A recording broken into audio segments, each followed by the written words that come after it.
Hello' everyone welcome back to my YouTube channel. আজি আমাৰ ঘৰৰ পৰা আমাৰ ৰিলেটিভছ আৰু আমাৰ ওচৰ পাজৰৰ মানুহক ইফতাৰ দিব। তো বলক মই এতিয়া ইফতাৰৰ প্ৰিপেৰেশ্যন কৰোঁ। অভাৰনাইট বুটখিনি তিয়াই থোৱা আছিলে পানীত, আৰু এতিয়া মই উলিয়াই ধুই মেলি কুকাৰত দিলোঁ। কুকাৰত দি পেলাই মই অলপ পানী দি দিলোঁ, আৰু তাৰ লগত মই অলপ নিমখ এড কৰি দিলোঁ। পকোৰা বনাবলৈ যোৱা ৰাতি দালি আৰু চাউলখিনি তিয়াই থোৱা আছিলে, আৰু এইখিনিও মই উলিয়াই ধুই মেলি ল'লোঁ। আৰু এইফালে পোলাওত দিবলৈ মই মটৰটো ধুই ল'লোঁ, আৰু এইফালে মই এতিয়া কুকাৰত দি দিছোঁ, আৰু ইয়াতে মই 2টামান হুইচেল দি ল'ম। আৰু এইফালে মই মিক্স কৰি আছোঁ পকোৰাৰ পেষ্টখিনি, যিটো আজি লাইনো নাই, সেইকাৰণে মই এনেকৈ মিক্সাৰটো বনাই ল'লোঁ। আৰু এইফালে মই বাকী চব বস্তুখিনি চপ কৰি ল'লোঁ। বুটো হৈ গ'ল, আৰু বিলাহী, পিঁয়াজ, জলকীয়া আৰু গাজৰ, আৰু এইফালে আছে বন্ধাকবি, আৰু লগত এইফালে বইল হোৱা মটৰখিনি, আৰু ইয়াত আছে পকোৰাৰ পেষ্টটো, আৰু মই এইফালে মচলাখিনিও উলিয়াই ল'লোঁ। পোলাওটো আকৌ নানিয়েহে বনাব। ইফালে ৰিফাইন অইল গেছত দি পেলাই ইয়াত পিঁয়াজ দি দিছে। পিঁয়াজটোৰ লগত নিমখো অলপ দি দিছে, আৰু গল্ডেন ব্ৰাউন হোৱালৈকে পিঁয়াজটো এনেকৈ ৰাখিছে। তাৰপিছতে আদা পেষ্টটো দিয়া হৈছে। আদা পেষ্টটো দি পানীটো দি দিছে। পানীটো উতলি অহাৰ লগে লগে ইয়াত নানি গাজৰ দি দিছে। গাজৰ দি পেলাই অলপ টাইম এনেকৈ ৰাখি দিছে। আৰু এইফালে মই বুটৰ কাৰণে তেলটো বহাই দিছোঁ, আৰু নানিয়ে তাৰপিছত চাউলখিনিও দি দিছে।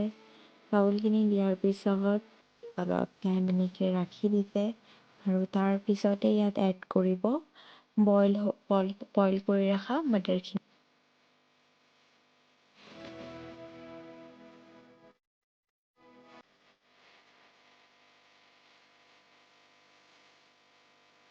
বুট বনাবলৈ মই গেছত গৰম কৰি ৰখা তেলত পিঁয়াজ আৰু নিমখ দিলোঁ। তাৰপিছতে মই আদা নহৰু পেষ্টটো দিলোঁ।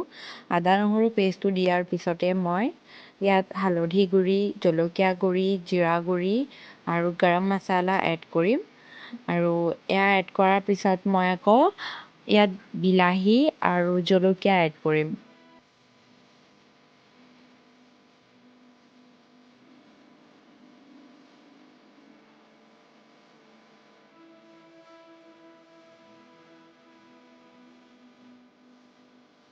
এতিয়া মই ইয়াত পানী অলপ এড কৰি দিলোঁ। পানী এড কৰি মই আকৌ এইফালে পকোৰাৰ পেষ্টটোত বন্ধাকবি আৰু পিঁয়াজ দিলোঁ। পিঁয়াজ দি পেলাই ইয়াতে মই মছলা বাকীখিনি এড কৰিম।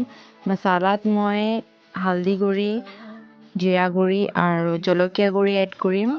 আৰু এইখিনি এড হোৱাৰ পিছত মই মিক্সচাৰটো আকৌ মিক্স কৰি দিম। ইয়াত মই আকৌ আদা নহৰু পেষ্টটো এড কৰিছোঁ, আৰু এড কৰি পেলাই মিক্স হোৱাৰ পিছত এইটো আমাৰ মিক্সাৰটো।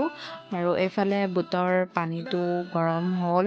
গৰম হোৱাৰ পিছত ইয়াত মই এতিয়া বুটটো মিলাম। তাৰ আগতে নানিয়ে এইফালে পোলাওটো চালে। পোলাওটো অলমষ্ট হৈয়ে গ'ল, আৰু এইখিনি থৈ পেলাই বুটখিনি দিলোঁ। বুটখিনি দিয়াৰ পিছত বুটটো মিক্স কৰি পেলাই এনেকৈ অলপমান পানী দি পেলাই থৈ দিছোঁ।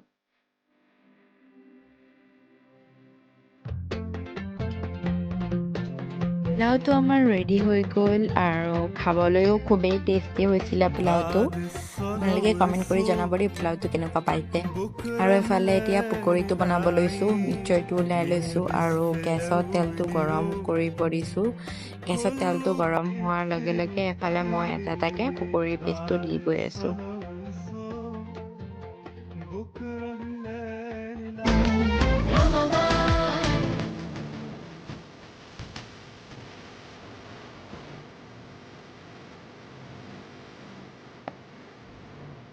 এফালে আমাৰ পকৰীখিনিও অলমষ্ট হৈয়ে গ'ল, আৰু গল্ডেন ব্ৰাউন হোৱাৰ লগে লগে মই তেলৰ পৰা পকৰীখিনি উলিয়াই লৈছোঁ। আৰু এনেকৈ বনাওঁতে আমাৰ অলমষ্ট গোটেইখিনি পকৰী ৰেডি হৈ গ'ল। পকৰীখিনিও খাবলৈ খুবেই টেষ্টি হৈ আছিলে। আৰু তাৰপিছতে মই ফ্ৰুটছখিনি উলিয়াই লৈছোঁ, যিহেতু ইফতাৰৰ টাইমলৈ আৰু বেছি টাইম নাই। গতিকে মই ফ্ৰুটছখিনি উলিয়াই পেলাই কাটি মেলি লৈছোঁ। আৰু এয়া চাইছেনে, আজি ধেৰ ফ্ৰুটছ আছিলে। নামবোৰ বাৰু নকওঁ, আপোনালোকে ইয়াতে চাই ল'ব। আৰু এইফালে ফ্ৰুটছখিনি উলিয়াই মই কাঁহীখিনি লৈ লৈছোঁ একেলগতে, আৰু ইয়াতে মই এটা এটাকৈ বাঢ়ি গৈছোঁ।